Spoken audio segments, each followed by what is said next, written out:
हम जब पंजाबियों की बात करते हैं तो मैं पंजाब पॉलिटिक्स पे आ जाती हूँ। ऐसा क्यों है कि अभी तक बीजेपी अपने पैर पसार नहीं पाई है पंजाब में? क्यों, वाई इज़ इट दैट अभी भी अकालियों का बोलबाला है वहाँ पर, या फिर केजरीवाल जी जो बाद में आए, आम आदमी पार्टी बाद में आए, तब भी उन्होंने भी जमा लिया अपना पैर वर, आप लोग नहीं कर पाए? हम हमेशा, you are always been the younger brother, ऐसे क्यों? देखिए, पहली बात, पंजाब में बीजेपी और अकाली दल बिल्कुल यंगर ब्रदर और एल्डर ब्रदर की तरह थे। वो क्यों थे? पंजाब में जब 1980-90 के दशक में हालात बिगड़े, वहाँ पे हिंदू सिख का मसला ना बने, इसकी चिंता दोनों पार्टियों ने की।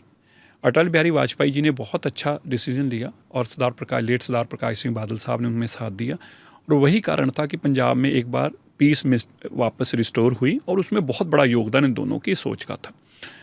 लेटरली चलते चलते हालात बिगड़े और जो भी आगे हुआ आपके सामने है। अब हम अपने कहा कि हम क्यों नहीं वहाँ। ऐसा है कि हम आम आदमी पार्टी ने, वो झूठ की राजनीति करते हैं, उनका हमारा कंसेप्ट बिल्कुल अलग है। वो राजनीति करते हैं जिसमें उन्होंने एक बार सत्ता छीननी है, जिसके लिए झूठ सच जो बोलना पड़े बोले। बीजेपी की आइडियोलॉजी के साथ जुड़ी पार्टी है जो पूरे देश के अंदर काम करती है और देशभक्ति के लिए काम करती है। वो ये झूठ बोलकर सत्ता नहीं ले सकते कि हम तुम्हें बिजली फ्री देंगे, कर्जा माफ करेंगे, और बाद में कहेंगे हम नहीं कर सकते। देखिए 5 वादे क्या थे अरविंद केजरीवाल, पंजाब के लोगों ने वोट क्यों डाली? 5 वादे मैं गिनाता हूँ, उनमें से एक पूरा किया तो बताएं। पहला वादा था हम पंजाब के किसानों का कर्जा माफ करेंगे, 100 रुपया माफ हुआ? नहीं।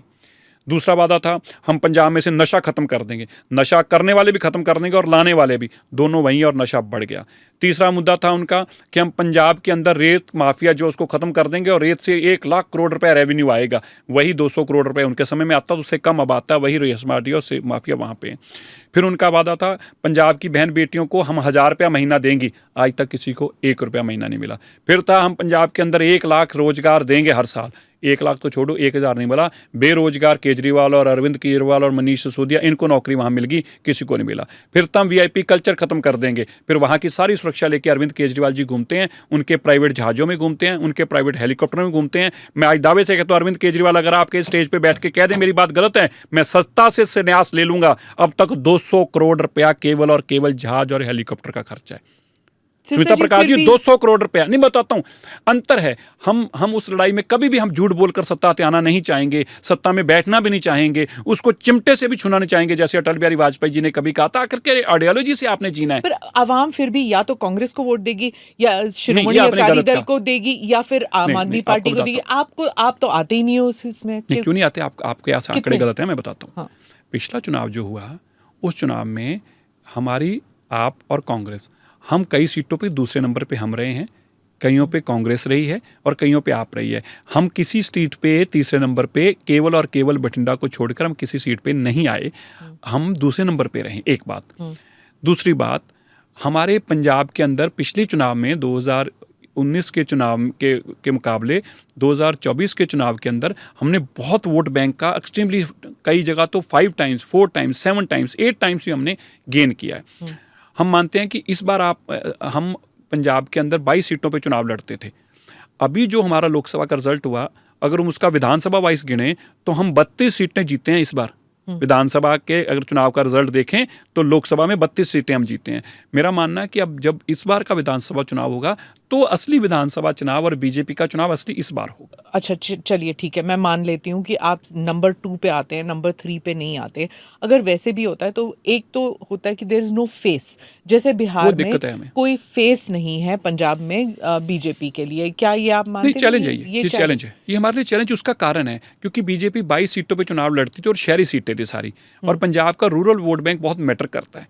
और ऑल्सो द होल थिंग कि बीजेपी जो है वो एक हिंदू राष्ट्रवादी पार्टी है, तो एक राष्ट्रवादी ठीक है, राष्ट्रवादी तो ठीक है, होना ही चाहिए। हिंदू नेशनलिस्ट पार्टी जो कहते हैं ना, क्योंकि पंजाब में इट मैटर्स कि जट सिख कोई है नहीं फेस। अरे भाई आपके सामने बैठा है, ऐसे क्यों जट सिख, ऐसे क्यों कह रहे हो कि जट सिख नहीं है हमारी पार्टी में? हाँ वो ठीक है, पंजाब में नहीं है। पंजाब में बीजेपी के पास बहुत जट सिख फेस हैं। बीजेपी ने बनाना किसको फेस है वो अलग बात है। ऐसा नहीं है पंजाब में आज बीजेपी का जट सिख फेस, हाँ था कभी ऐसा समय जब हमारे पास नहीं थे, लेकिन 2022 से ऑनवर्ड्स तो लगातार हमारे पास बहुत बड़े बड़े चेहरे हैं। और आप देखिए जाखड़ साहब जैसा सीनियर सीजन लीडर जो है वो हमारे पास है, बाजवा साहब गुरदासपुर को बिलोंग करते हैं, उन जैसा सीनियर लीडर हमारे पास है। तो ऐसे अनेकों जट सिख जो लीडर्स हैं वो भी बीजेपी के पास हैं। बीजेपी माइग्रेंट्स है ना, एसएडी से आए हैं, आप भी नहीं, ठीक है, मैं ये बात बिल्कुल आपने सही कहा। पार्टी के अंदर बीजेपी, क्योंकि पंजाब में तो 22 सीटें लड़ती, सारी शहरी सीटें थी, तो उसमें से वो उस वक्त किसको लेके आते, वहाँ तो जट सिख लड़ने वाली सीट ही नहीं थी बीजेपी के पास। तो बीजेपी गलत नहीं थी, बीजेपी की 22 सीटें थी, उन 22 सीटों पे वो काम करते थे। जैसे 117 22 से हुई तो उस तरह के चेहरे चाहिए। अब आपने क्यों एसएडी छोड़ा? नहीं, मुझे तो लगा कि उनका आधार खत्म होता जा रहा था, और अब दिल्ली जैसे शहर के अंदर सिख बिल्कुल आइसोलेशन में चले जाएं, उनका ना कांग्रेस का हम कभी जा नहीं सकते। आम आदमी पार्टी हमें ही नहीं एक्सेप्ट करने को तैयार है सिखों का। सौदों ने जो जातियाँ की हैं, शीशगंज का प्याऊ तक दौड़ दिया, पंजाबी हमारी खत्म कर दी। पंजाब सिख मंत्री रहा आज तक, कभी कोई सरकार ने निकाला नहीं। अरविंद केजरीवाल जी ने आते सिख मंत्री को बाहर निकाल दिया, पंजाबी इंस्टीट्यूशन से बाहर निकाल दी, स्कूलों से। तो हमारे पास हम सिख बिल्कुल अलाइन एक तरफ होके कॉर्नर में रह जाएं, इतना आइसोलेशन में आप सर्वाइव नहीं कर सकते। तो मुझे लगा कि एक अच्छा प्लेटफॉर्म है, अगर हम अपनी बात रखेंगे, सिखों को आगे बढ़ाएंगे। देश के प्रधानमंत्री सिखों के लिए इतना कुछ करते हैं। समिता जी, जितना कुछ देश के प्रधानमंत्री सिखों जी के लिए किया है ना, पिछले 70 साल में कोई सरकार ने कल्पना नहीं की। करना तो छोड़ दीजिए, कल्पना भी नहीं की। इसलिए मुझे लगता था कि वो अपना प्रचार प्रसार भी नहीं लोगों को बता पा रहे। तो हमें इस कम्युनिटी को आगे लाना चाहिए। कम्युनिटी फोरफ्रंट में आई इस पार्टी के अंदर, इसलिए मैंने इस पार्टी के अंदर आना समझा। बिल्कुल सही।